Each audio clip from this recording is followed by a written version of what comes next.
오늘 아침 하나님께 주시는 말씀은 출애굽기 15장 19절부터 27절까지 말씀입니다. 한 목소리로 읽도록 하겠습니다. 바로의 말과 병거와 마병이 함께 바다에 들어가매 여호와께서 바닷물을 그들 위에 되돌려 흐르게 하셨으나 이스라엘 자손은 바다 가운데서 마른 땅으로 지나간지라. 아론의 누이 미리암 잡음에 모든 여인도 그를 따라 나오며 소고를 잡고 춤추니 미리암이 그들에게 화답하여 이르되 너희는 여호와를 찬송하라. 그는 높고 영화로우시며 말과 그 탄 자를 바다에 던지셨음이로다. 모세가 에서 이스라엘을 인도하매 그들이 나와서 스루 광야로 들어가서 거기서 사흘 길을 걸었으나 물을 얻지 못하고 마라에 이르렀으니 그곳 물이 써서 마시지 못하겠으므로 그 이름을 마라라 하였더라.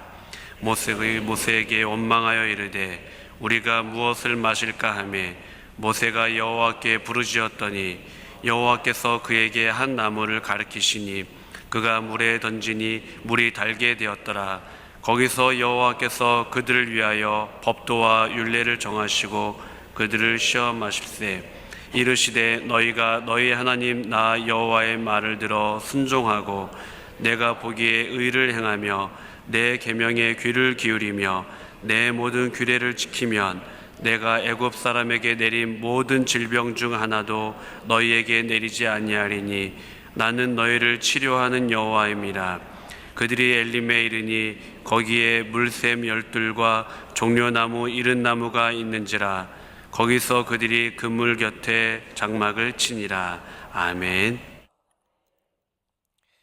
이스라엘 백성들이 이제 홍해에서 하나님의 어마어마한 구원의 능력을 경험하고 이제 대단히 흥분을 하게 됩니다. 그래서 모세와 이스라엘 백성들이 노래를 부르고 또 미리암이 하나님께 영광의 노래를 부르게 됩니다. 그리고 그 구원의 감격이 채 가시기도 전에 이들은 이제 수루 광야로 접어들게 됩니다.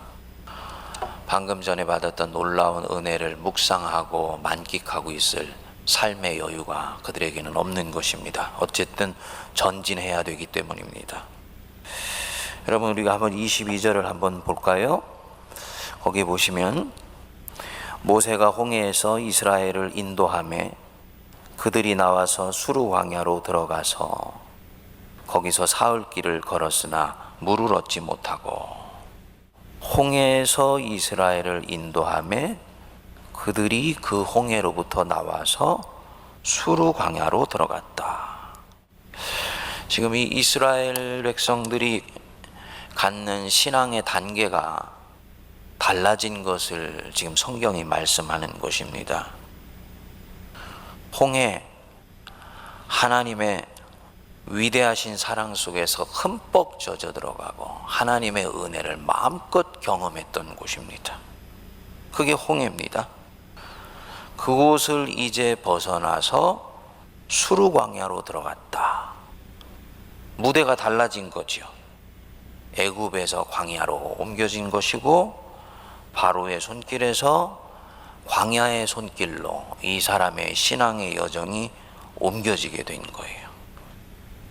바로의 손길에서 하나님이 자신들을 해방시켜 주실 때 이런 하나님과 함께하는 걸음이라면 어떤 것도 할 수 있고 어떤 곳에서 갈 수 있고 무슨 명령이라도 나는 이제 지킬 수 있겠다 하는 마음이 들었겠죠. 그렇죠? 그 마음으로 이제 광야로 들어간 것입니다. 근데 여러분 꼭 기억하십시오. 은혜는 은혜요, 현실은 현실이에요. 네. 여러분 3일 동안 은혜 안에 흠뻑 젖어 들어가셨죠? 네. 그러나 그것은 집밥이 아니고 외식입니다. 현실로 다시 들어온 거예요. 네. 은혜의 손길에 의지해서 애굽을 나왔으면 우리는 예상합니다. 하나님이 계속 은혜로 붙들어 주실 것이다. 그래서 이 광야로 들어왔는데 이들을 기다리고 있는 것은 그런 달콤한 현실이 아니었습니다. 수르 광야로 들어오자마자 22절 뒤에 사흘 길을 걸었으나 물을 얻지 못하고 딱 기다리고 있는 것입니다.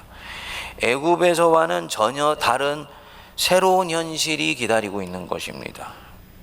우리 그리스도인들이 영적 여정을 이해하는데, 내 자신이 걷는 영적인 여정을 바르게 이해하는데 대단히 중요한 대목이라고 봅니다. 이제 구원의 감격을 맛보았습니다. 하나님을 이제는 믿고 따를 수 있을 것 같습니다. 이분을 위해서는 이제 어떤 일도 이제는 감당할 수 있을 것 같습니다. 주님, 하라고 하시면 할게요. 가라고 하시면 갈게요. 그런데 그렇게 따라 나서서 처음으로 맞닥뜨린 현장이 사흘 길을 걸어도 먹지 못하고 물이 나오지 않는 곳이에요. 이스라엘 백성들이 얼마나 당혹스러웠을까요? 저는 이전보다도 더 하나님께 불평하는 마음이 들었을 거라고 봅니다. 이전에는 하나님을 기대하지도 않았으니까 불평할 것도 없지요. 근데 이 사람들은 지금 하나님이 자신들을 위해서 어떤 일을 해주실 수 있는 분인지를 안단 말입니다. 그래서 따라 나섰으니까 수르 광야로 들어갔으면 오아시스를 쫙 깔아주실 줄 알았겠지요. 그런데 그렇게 하시지를 않는 것입니다. 하나님의 은혜는 판타지처럼 아련해.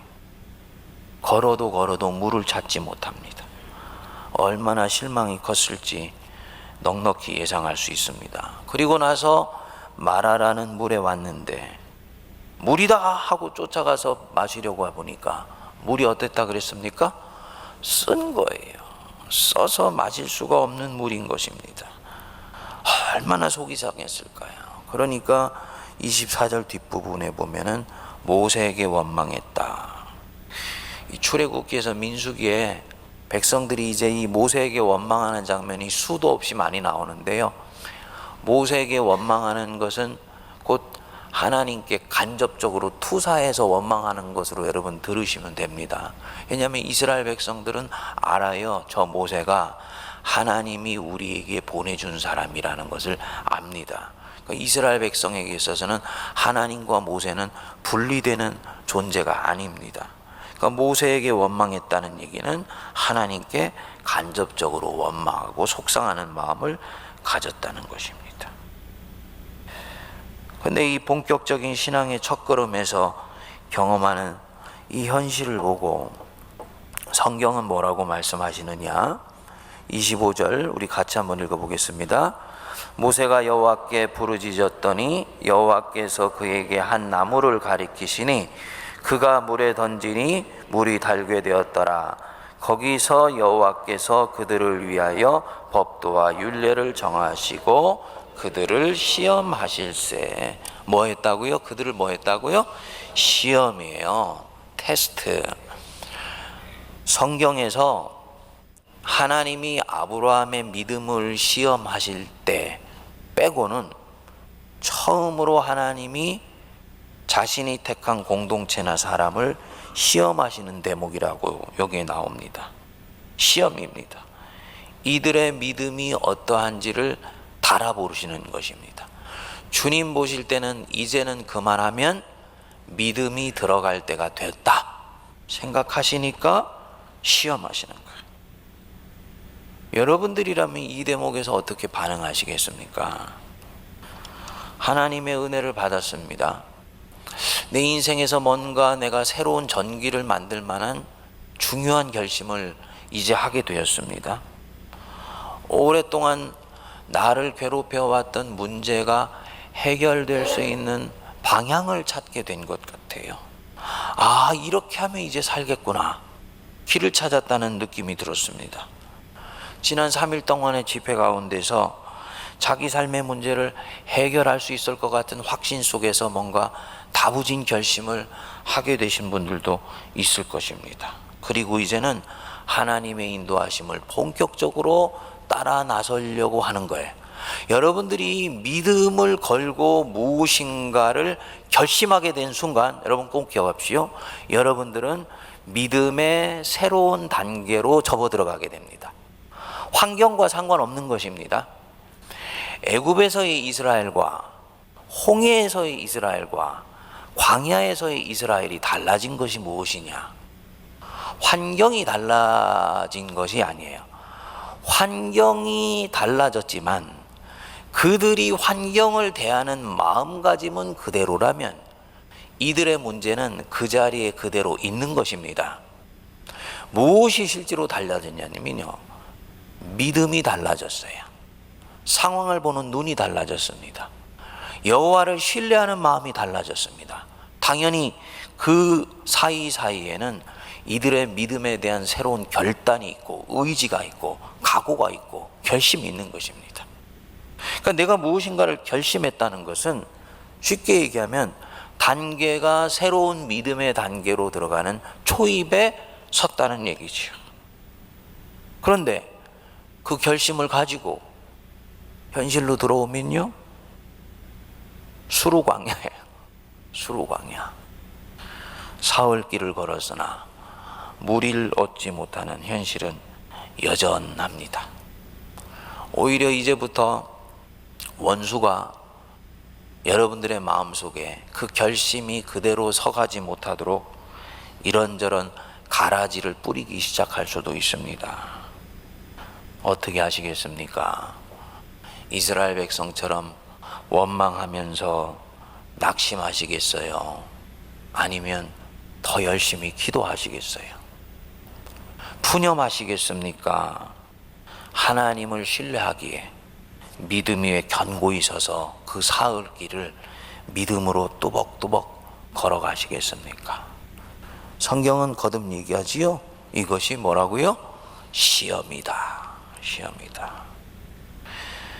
여러분, 따라 나선 길, 결심하고 나선 길에는 돌아갈 길은 없다는 것 꼭 기억하십시오.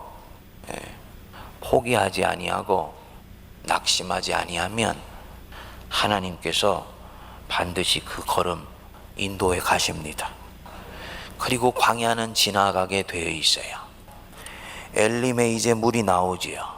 사람들은 굉장히 좋아하지요. 그리고 그 물 곁에 장막을 쳤죠. 이제는 우리가 살게 되었다 하지요. 그렇지만 또다시 뭐가 다시 기다립니까? 광야는 여전히 기다리는 것입니다. 새롭게 결심하고 나선 이 믿음의 걸음 속에서 일희일비하면은 이 사람은 곧 말라서 그 광야에 죽어버립니다. 선한 것들이 나타날 때도 그것 때문에 뛸 듯이 기뻐하지 아니하고 하나님을 응시하고, 또 이 마라에 쓴물이 나타났을지라도 그것 때문에 죽게 되었다고 낙심하고 포기하고 원망하지 아니하고 처음 이 결심하면서 따라 나섰던 그 하나님 여전히 바라보면서 또벅또벅또벅 걸어갈 때 결국 그 광야는 지나가게 되었고, 그 속에서 저와 여러분들의 믿음은 훌쩍 자라 있는 것입니다.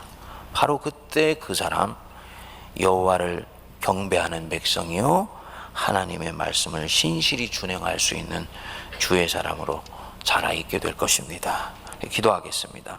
우리 주 예수 그리스도의 크신 은혜와 하나님 아버지의 만극하신 사랑하심과 성령님의 위로교통 감동 감화 역사하심이 인생의 단계마다 우리에게 치고 들어오는 크고 작은 시험 가운데 굴하지 아니하고 하나님만을 바라보며 오늘도 믿음의 걸음을 신실하게 걸어가기로 다짐하는 모든 주의 백성들 머리머리 위에, 이들의 가정과 또 사랑하는 사역과 모든 삶의 터전 위에, 그리고 피로 값주고 사신 이 교회 위에 이제로부터 영원토록 함께하옵시기를 간절히 축원하옵나이다. 아멘.